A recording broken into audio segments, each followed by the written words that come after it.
Bismillahirrahmanirrahim. Assalamualaikum warahmatullahi wabarakatuh.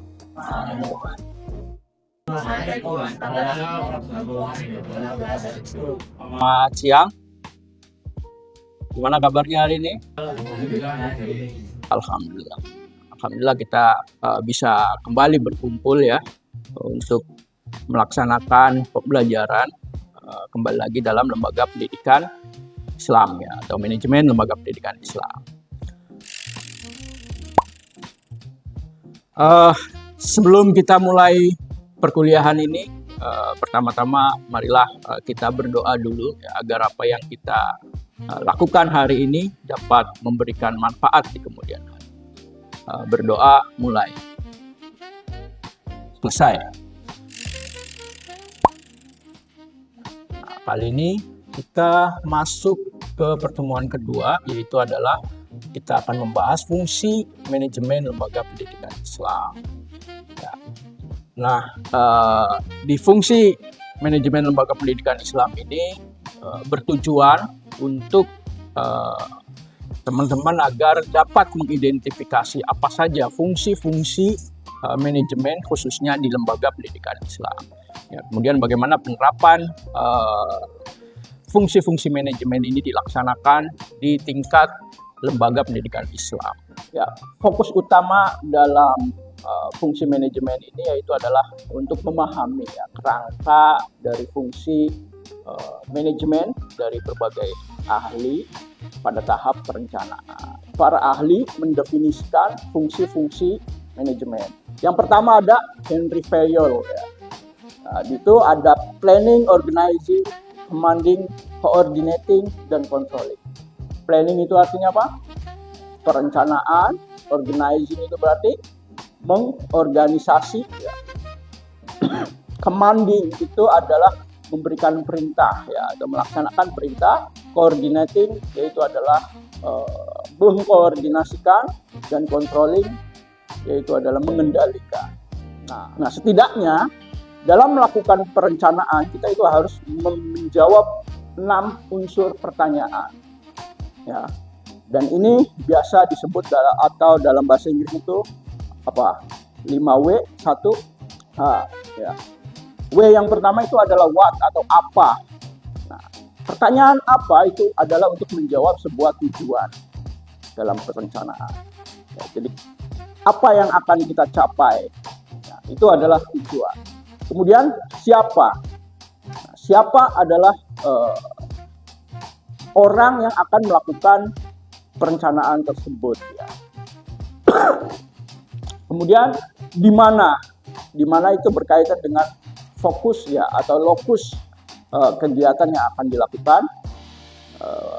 Kita akan melakukan perencanaan itu di mana ya. Kemudian mengapa? Alasan dasar kita membuat sebuah perencanaan.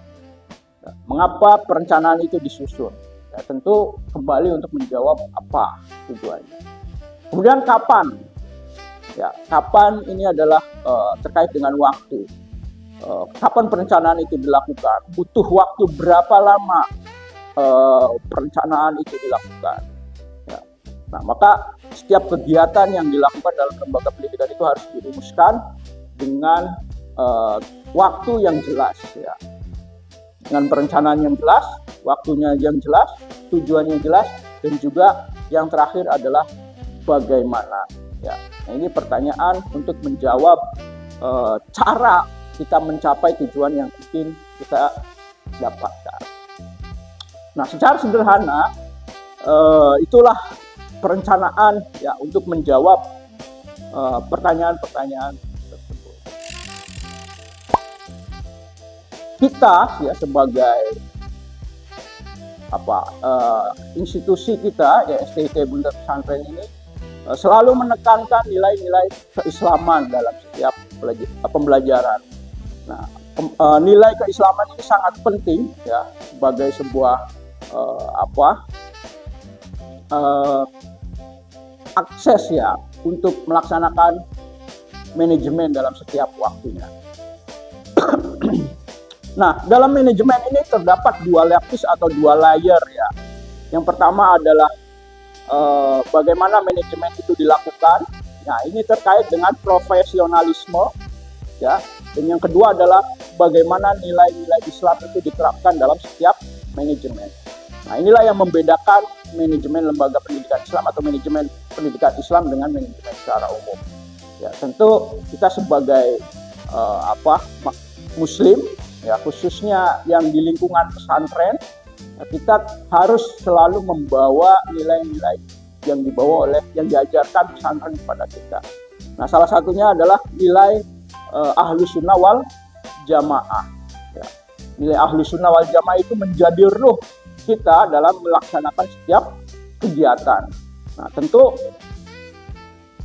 dalam konteks perencanaan juga kita harus membutuhkan atau menerapkan nilai-nilai Ahlus Sunnah wal Jamaah. Nah, saya ingin bertanya, apa saja sih nilai Ahlus Sunnah wal Jamaah itu? Tasamuh, tasawuf, dan tawazun. Tasamuh itu apa?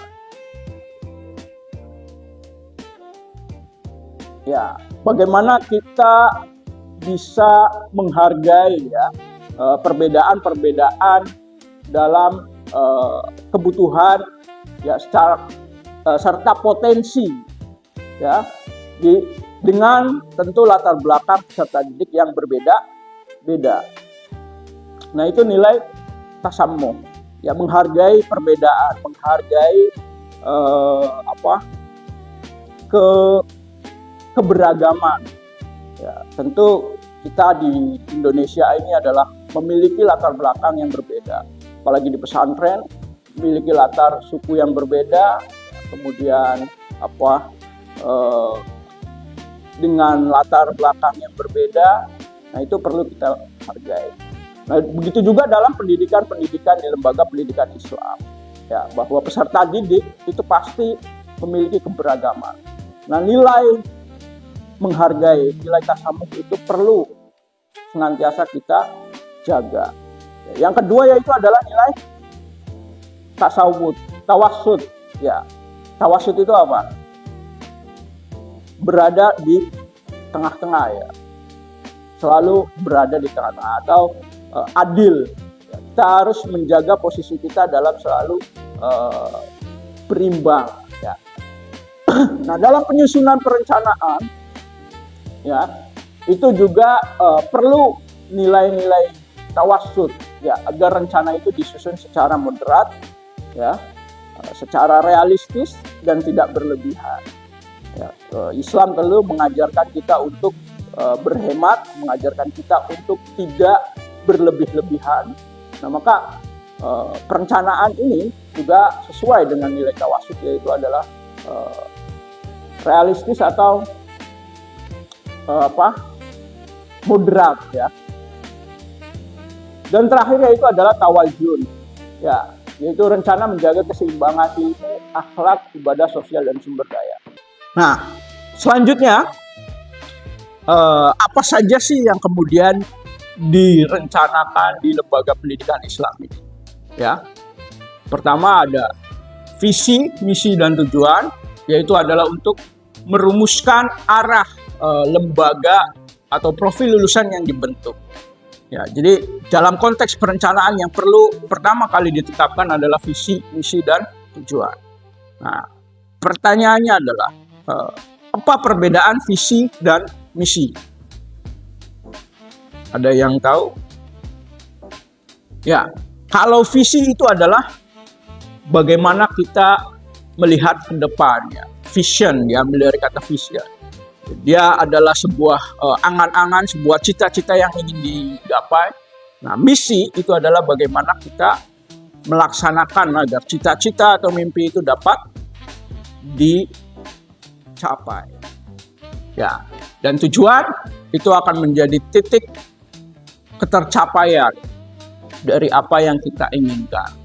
Nah, maka dalam merumuskan perencanaan kita harus memiliki visi, misi, dan tujuan. Nah, inilah yang menjadi objek ya perencanaan ya. Yang kedua yaitu adalah objek perencanaan dalam konteks pendidik dan tenaga kependidikan. Ini berkaitan dengan sumber daya manusia. ya, kebutuhan tentang guru, ya, kemudian bagaimana memberikan kompetensi bagi guru, dan juga atau dalam pesantren itu berarti bagaimana kita membina ustadz, ya, kemudian distribusi, bagaimana mengatur jadwal mengajar, ya, mengatur etos kerja dari masing-masing pendidik dan tenaga pendidik. Ya, nah, pendidik itu adalah orang yang memberikan pembelajaran secara langsung, ya, sedangkan tenaga kependidikan adalah orang yang mendukung pembelajaran itu secara tidak langsung. Ya, selanjutnya yaitu ada sarana, keuangan, dan kemitraan. Ya, bagaimana kemudian sarana itu juga sebagai sebuah dukungan dalam pembelajaran perlu kita rencanakan, bagaimana menata kelas, ya, menata tempat yang dibutuhkan, kemudian terkait keuangan, ya, tentu ini menjadi perencanaan yang perlu direncanakan, ya, agar berjalan secara efektif dan efisien. Bagaimana sih, apa saja, ya, perencanaan itu dilakukan? Ya, jadi rencana yang baik itu tersusun, ya, dari arah jangka panjang sampai kegiatan sehari-hari. Nah, biasanya kita mengenal ada rencana jangka panjang, ada rencana jangka pendek, ya. Nah, secara selanjutnya itu adalah tingkat perencanaan. Ya, kita akan membahas beberapa perencanaan, ya. Kalau kita tadi sudah mengetahui, ya, bahwa perencanaan itu terdiri dari ada rencana jangka panjang, ada rencana jangka pendek, ya. Nah, itu kita baik.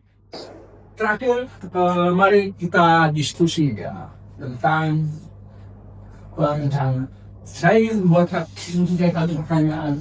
Ada 4 pertanyaan. Nah, pertanyaan pertama adalah dari 4 fungsi perencanaan, organizing, evaluating, planning, organizing, evaluating, mengapa perencanaan itu diletakkan di awal? Ada yang bisa jawab? Ya, gimana? Menurut saya mengapa perencanaan diletakkan di awal, karena perencanaan itu sebagai dupa dari struktural kegiatan atau apapun itu. Tanpa adanya perencanaan, maka tidak ada pergerakan, tidak ada organisasinya, tidak ada kronologi. Oke, bagus. Terima kasih. Ada lagi yang ingin berpendapat? Ya, silakan. Jadi kita tahu dari dari fungsi dari Aceh mengapa perencanaan diletakkan di awal. Ya, perencanaan diletakkan di awal itu karena menjadi dasar bagi fungsi manajemen lainnya, yaitu organisasian, organizing yang membuat struktural kerja. Nantinya habis membuat organisasi itu adalah pelaksanaannya. Ya, terus sudah membuat struktural kerja, nanti baru pelaksanaannya, dan yang terakhir baru eksekusi atau pengawasan. Nah, dengan adanya perencanaan, tujuan yang dicapai adalah sehingga seluruh kegiatan itu menjadi efektif dan efisien. Oke, itu ya. Jadi memang perencanaan itu penting diletakkan di awal karena dia akan menentukan arah dan tujuan. Mengapa? Itu kemudian ibarat kata kita kalau berjalan tanpa arah dan tujuan, kita mungkin tidak akan sampai. Maka ketika kita akan berjalan, kita harus menentukan dulu apa itu tujuan yang ingin kita capai. Nah, perencanaan itu menyusun bagaimana agar tujuan dari yang ingin kita capai itu dapat tertuju, ya, secara efektif dan efisien. Nah, efektif yaitu adalah bagaimana mendapatkan tujuan secara maksimal, efisien dengan sumber daya, penggunaan sumber daya yang sedikit, ya, minimum, ya. Nah, itulah fungsi dari perencanaan.